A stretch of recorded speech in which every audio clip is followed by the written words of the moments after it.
Annie Lowe was a brilliant 24-year-old doctoral student at Yale University, working toward a PhD in pharmacology. Born to Vietnamese immigrants, she was known for her intelligence, determination, and kindness. She was also preparing for one of the happiest moments of her life, her wedding to her college sweetheart Jonathan Wadowski. On September 8, 2009, Annie left her apartment dressed in professional clothes and headed to her research lab at Yale's School of Medicine. But Annie never returned. When Annie didn't come home that evening, her fiancé and friends immediately became worried. A missing persons report was filed and a massive search ensued. Security footage showed Annie entering the lab building that morning, but no footage showed her leaving.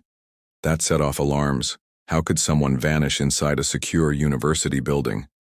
Police scoured every inch of the premises. 5 days after she went missing and on what was supposed to be her wedding day, Annie's body was found. She had been strangled to death and stuffed into a wall cavity behind a basement lab. Detectives turned their attention to people who worked in the building. The building was locked and secure.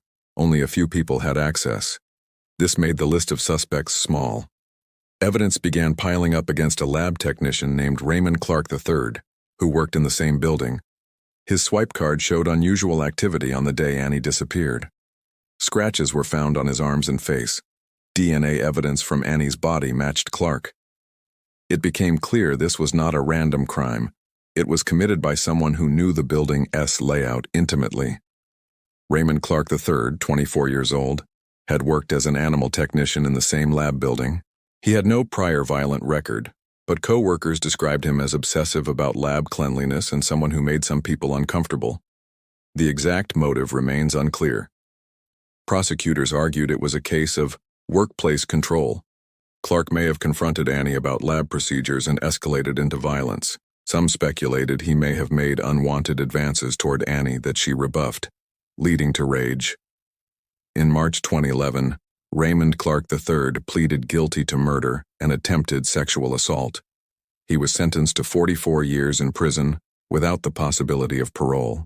Annie's family, devastated by the loss, established scholarships in her memory to honor her dream of helping others through medical research. Annie Lea's death sent shockwaves through the Ivy League world and remains a grim reminder that even in the most prestigious places, hidden dangers can lurk.